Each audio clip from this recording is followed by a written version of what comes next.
భూముల మార్కెట్ విలువల సవరణ. అధిక ప్రాంతాల్లో 50 నుండి 100% పెంపుదల. నేడు రిజిస్ట్రేషన్ల శాఖ పోర్టర్లో వివరాలు. రేపటి నుంచి కొత్త ధరల వర్తింపు. చూడండి, ఇప్పటి వరకు ఆల్రెడీ భూముల విలువ ఎంతుందో ప్రజలందరికీ తెలుసు.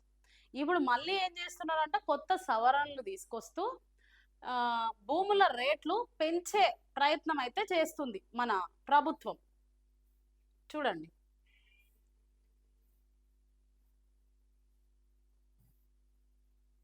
తక్కువ ఉన్న చోటే ఎక్కువ పెంపు. అంటే భూములు ఎక్కడైతే తక్కువ ఉంటాయో అక్కడ, అంటే ఎక్కువ భూములు తక్కువ ఉన్న చోట ఎక్కువ పెంపు. ఎక్కడైతే తక్కువ రేటు ఉందో అక్కడ పెంచడానికి ప్రయత్నిస్తున్నారు. అంటే తక్కువ ఉన్న దగ్గరికి వెళ్ళి పేద ప్రజలు కొనడానికి కూడా అర్హత లేకుండా చేస్తుంది మన ప్రభుత్వం. ఇప్పుడు ఎట్లయినా కూడా ఆల్రెడీ డెవలప్ అయిన ఏరియాలో, అంటే జూబ్లీ హిల్స్ కావచ్చు, లేకపోతే కూకట్పల్లి కావచ్చు, సికింద్రాబాద్ కావచ్చు, ఎక్కడైనా సరే మనం కొనగలుగుతామా? ఇప్పుడున్న ప్రస్తుత సిచ్యువేషన్ లో ఎక్కడ చూసినా లక్షలకు లక్షలు, కోట్లకు కోట్లు ఇక్కడ రేట్లు పలుకుతున్నాయి.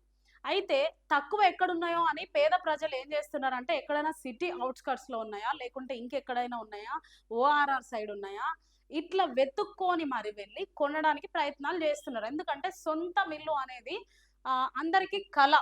ఒకవేళ సొంత ఫ్లాట్ ఉందనుకోండి, అక్కడికి వెళ్ళి గుడిసెనైనా వేసుకొని బ్రతుకుతాం రా నాయన అనుకుంటున్నారు ప్రస్తుతం పరిస్థితులలో. ఎందుకంటే ఈ ఇళ్ళ కిరాయిలు కట్టలేక జీతం వచ్చేది ఒక 20-30 వేలు అనుకోండి, ఇంటి రెంట్ కట్టుకొని పిల్లల్ని చదివించుకోవడానికే సరిపోదు, ఇంకా మిగతా అప్పులు చేసుకొని బ్రతుకుతున్నారు కొంతమంది ఫ్యామిలీస్లలో. ఇప్పుడు ప్రభుత్వం మళ్ళీ ఏం చేస్తుందంట, తక్కువ ఉన్న చోటుకి వెళ్ళి ఎక్కువ పెంపు చేస్తున్నారంట.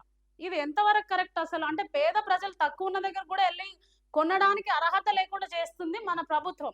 చూడండి, అధిక ప్రాంతాల్లో 50 నుండి 100% పెంపుదలనంట. ఎక్కువ ప్రాంతాల్లో మాత్రం 50 నుండి 100% పెంపుదల. నేడు రిజిస్ట్రేషన్ శాఖల పోర్టర్లో విలువలు. రేపటి నుంచి కొత్త ధరల వర్తింపు. రాష్ట్రంలో హైదరాబాద్ సహా వివిధ ప్రాంతాల్లో భూములు, ఫ్లాట్లు, అపార్ట్మెంట్లు కొత్త మార్కెట్ విలువలను ప్రభుత్వం ఖరారు చేసింది. క్షేత్రస్థాయిలో లోతైన అధ్యయనం నిర్వహించింది. ప్రస్తుత మార్కెట్ విలువలు అక్కడి వాస్తవ పరిస్థితులు, మౌలిక సదుపాయాలు, గ్రోత్ కారిడార్లను పరిగణలోనికి తీసుకుంటూ తాజాగా ప్రభుత్వం మార్కెట్ విలువలను సవరించింది. ఈ మేరకు రిజిస్ట్రేషన్ల శాఖ 92,000 ప్రాంతాల్లో, చూడండి, 92,000 ప్రాంతాల్లో మందింపు చేపట్టింది.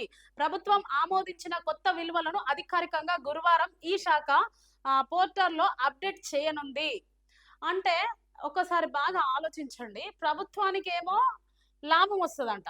50 నుండి 100% పెంచితే వాళ్ళ ప్రభుత్వానికి విలువ సవరణ, ఈ సవరణ విలువ అంతా కూడా ప్రభుత్వానికి గరిష్టంగా సాలీన 12,000 కోట్ల వరకు రాబడి పెరుగుతుందని అంచనా వేసింది ప్రభుత్వం. 12,000 కోట్లు ప్రభుత్వానికి పెరుగుతుంది, కానీ పేదవాళ్ళు మాత్రం ఇక్కడ ఇటు సిటీలో కొనలేరు, అటు అవుట్స్కట్స్ లో కొనలేరు. ఎక్కడ తక్కువ ఉందో అక్కడికి వెళ్ళి కొందాం అనుకునే లోపే ప్రభుత్వం ఏం చేస్తుందంట, పెంచేస్తుంది. అయితే ప్రభుత్వాన్ని ప్రజలు కోరుకోవాల్సినది ఏంటి అనేది మీరు కామెంట్ చేయండి. ప్రభుత్వం ఏం చేయాలి మరి అలాంటప్పుడు?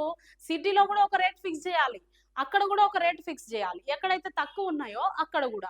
ఒకవేళ రియల్ ఎస్టేట్ బిజినెస్ చేసే వాళ్ళు ప్రభుత్వం పెట్టిన రేటు కంటే ఎక్కువగా ఎవరైతే వేస్తారో, ఒక గజానికి ఇంత అని ప్రభుత్వం నిర్ణయించిన రేటు కాకుండా ఇంకో రేటు వాళ్ళు పెంచుతారో, అప్పుడు వాళ్ళ మీద చర్యలు తీసుకుంటారా ప్రభుత్వం?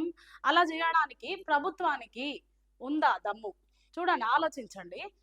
ఎక్కడ రియల్ ఎస్టేట్ వాళ్ళు అమ్ముకుంటూ పోతే లక్షలు కోట్లు అమ్ముకుంటూనే పోతున్నారు, కానీ మరి ప్రభుత్వం ఒక కట్టుదిట్టమైన రేట్ ఎందుకు పెట్టలేకపోతుంది? రెంట్లు కూడా అంతే, ఇష్టానుసారంగా ఎవరి ఇష్టం వచ్చినట్టు వాళ్ళు పెంచుకుంటూ పోతున్నారు. పేదవాళ్ళు అటు తక్కువ ఉన్న దగ్గరికి వెళ్ళి కొనలేరు, ఇటు రెంట్లు కట్టి బతకలేరు. అంటే వాళ్ళు చచ్చిపోవాలి అంతే. ఇంకా వాళ్ళ పరిస్థితి ఏంది? గత ప్రభుత్వంలో ఇల్లులు ఇస్తామని చెప్పి 1000 మంది ఇల్లులకు అప్లికేషన్ పెట్టుకుంటే అందులో 10 మంది కూడా వచ్చిందో రాలేదో కూడా తెలియదు. ఇప్పుడున్న ప్రభుత్వం ఇందిరమ్మల ఇల్లులు ఇస్తాం అని కళ చూపిస్తున్నారు. అబ్దుల్ కలాం అన్నట్టుగా కళ కనండి, నెరవేర్చుకోండి అని కళలు మాత్రమే కనిపిస్తున్నారు వీళ్ళందరూ రాజకీయ నాయకులు. కానీ పేదవాళ్లకు సొంతం ఇంటి కళ మాత్రం ఏ ప్రభుత్వం నెరవేరుస్తలేదు. ఇది అవునా కాదా మీరే కామెంట్ చేయండి ప్రజలారా.